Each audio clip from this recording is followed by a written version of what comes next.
Voltamos para o nosso último bloco do programa A Polêmica, aqui pelo canal 25 da Via Cabo, terceira Via TV. Estamos aqui com o Dr. Marcelo Lessa, com a doutora Daniela Bogado, e o nosso tema de hoje, tema único, homoafetividade.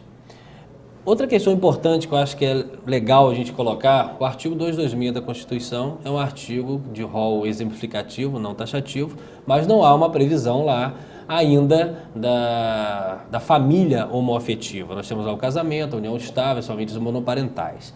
E o CNJ, recentemente, né, não sei se foi uma portaria, tecnicamente não sei se a palavra correta é essa, mas autorizou que os cartórios realizassem os casamentos civis de pessoas homossexuais, né? E o Supremo chancelou essa questão, dando essa autonomia ao CNJ.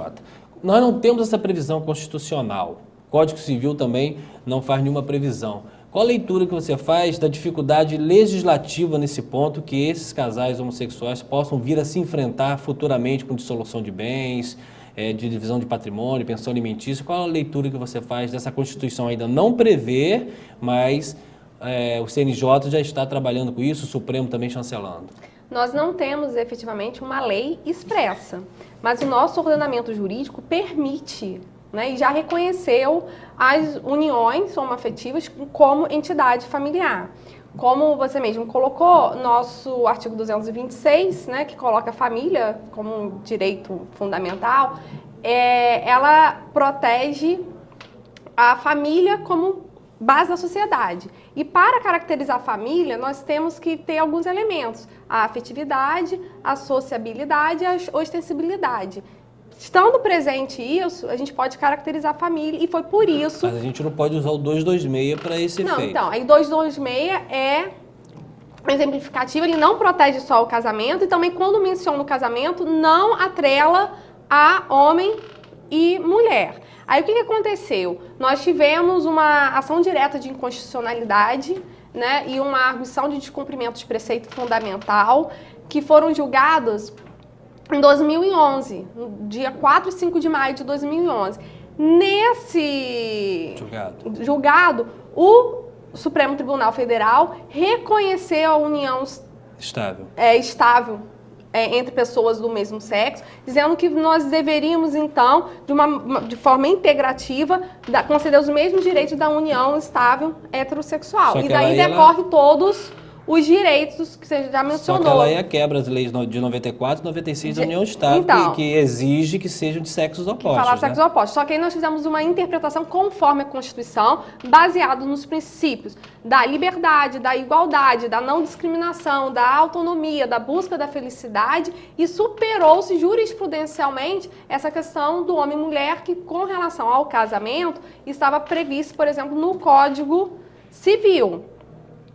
E isso não me causa estranheza, porque o nosso ordenamento jurídico muitas vezes permite, né, você se afastar um pouco da lei, de uma visão mais legalista, para aplicar o justo, né? É porque nós também vivemos num país de que não dá muito, mas a gente dá muito pouco valor ao princípio. O exemplo está aí, então, né? Mas cada vez mais hoje na nossa formação jurídica mostra a normatividade desses princípios. E com isso nós tivemos inúmeras consequências. Ora, se poderia converter o casamento em união estável, que também é uma previsão constitucional, pode se casar diretamente. E aí, em outubro de 2011, o STJ também disse que não tem nenhum óbice do casamento direto.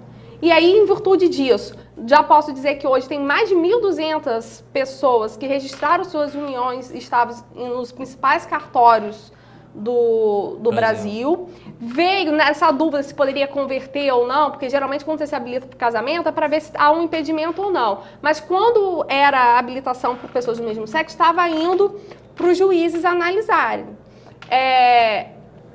Nessa interpretação de que esse julgado do STF tem efeito vinculante erga omnes, se compreendeu que é possível, sim, o casamento, né? E aí, para dar um exemplo mais prático, ontem no jornal Campista, estava ali a foto de um casamento civil entre duas mulheres, né? Então, esse efeito, né, inclusive de reflexidade, que as pessoas mudam, a sociedade muda, o direito muda, está presente nessa sociedade contemporânea, né? Na qual a gente vive esse paradoxo da igualdade, na diferença. E não é dizer que estamos rompendo com o conservador. Eu acho que o mundo pós-moderno, né, pós-convencional, permite justamente você agregar o que tem de mais tradicional com o que tem mais novo para que a gente não se torne sectário. Então, os direitos estão aí presentes, né?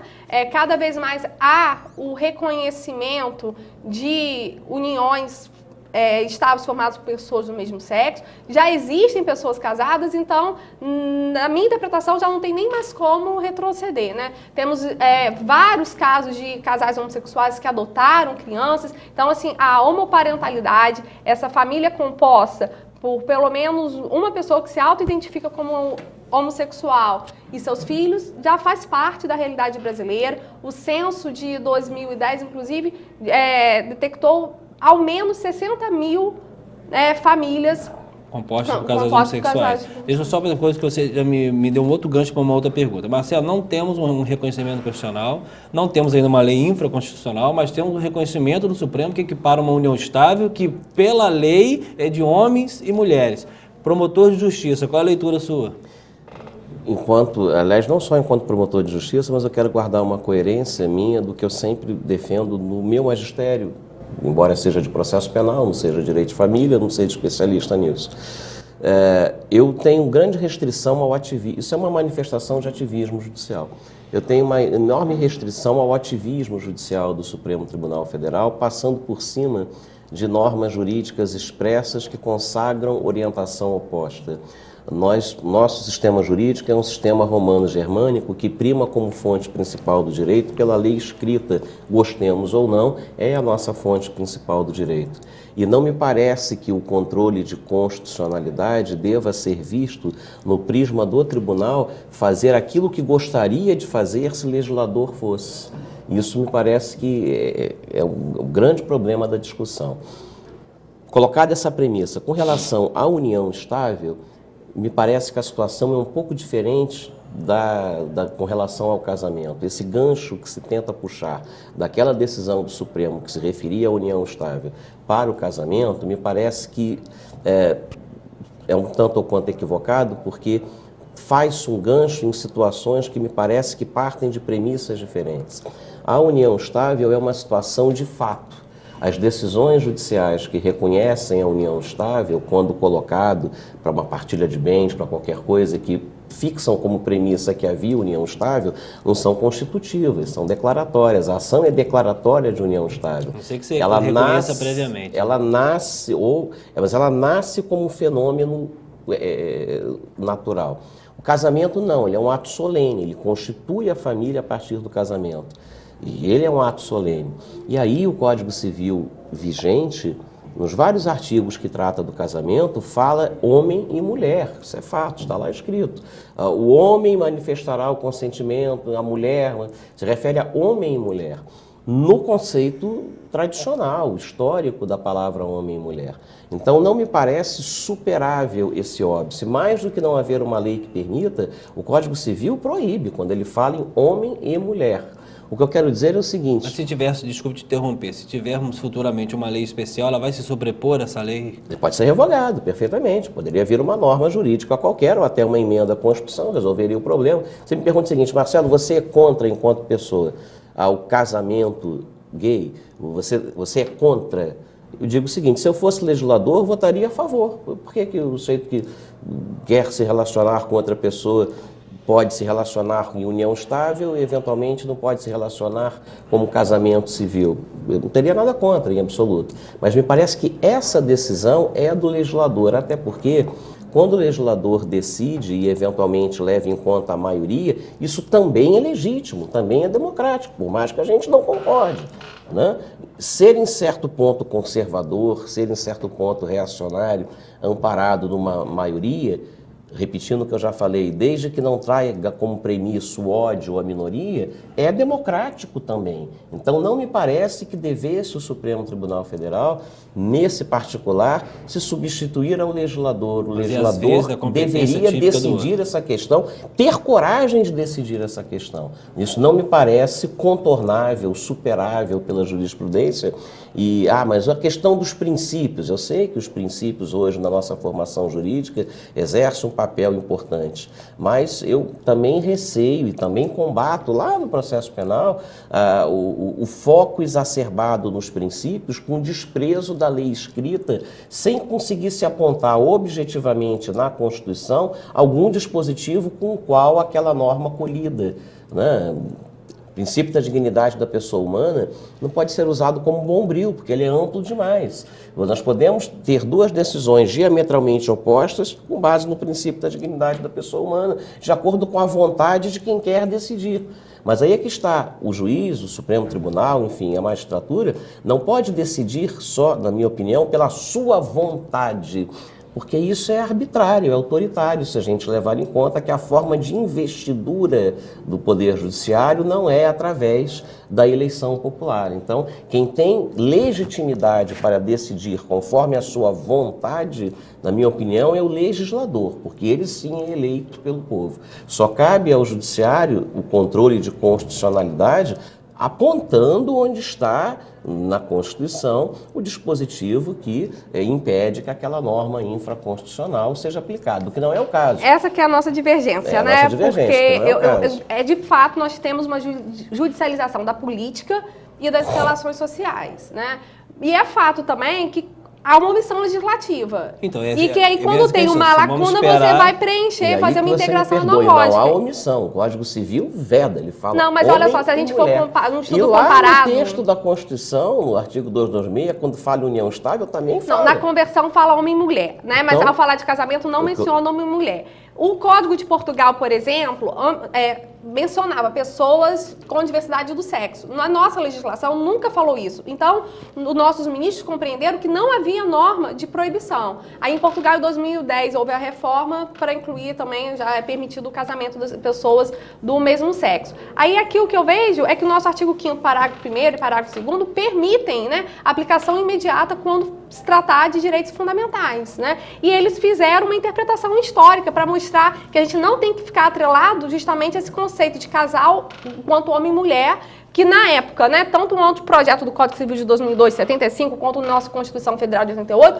não pensava nessa abertura, mas que pelo plano da igualdade é viável, né? O que importa, onde está em a mesma razão, deve ter os mesmos direitos. Então, qual é o objetivo finalístico? É a constituição de família, né? É a comunhão plena de vida. E isso existe entre os casais, independente da sua orientação sexual. Eu não discordo disso, não. Eu só acho que isso é uma responsabilidade do legislador acolher. Não, e o STF tem um papel Então, mas aí o STF tem um papel contra-majoritário também. Expressamente se coloca nesse sentido.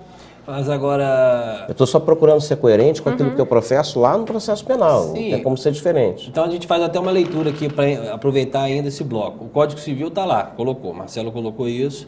Marcelo coloca que há uma necessidade de dar as funções típicas a quem tem. O Legislativo faça dela, o Judiciário faça dela. Mas se o Legislativo ficar estanque, bancadas evangélicas, bancadas católicas... Não ficou agora. Nós estamos no quesito de avançar. Não, no quesito de avançar. Então, a gente faz a leitura que, em tese, praticamente impossível que não haja mais proibição, é isso? Como assim? Se o Código proibiu, ele tem chance de não proibir.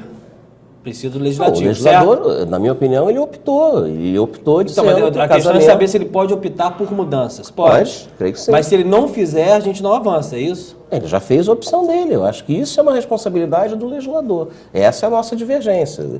E assim como eu sustento em outras áreas do direito também, que o legislador tem a sua responsabilidade e acho legítimo.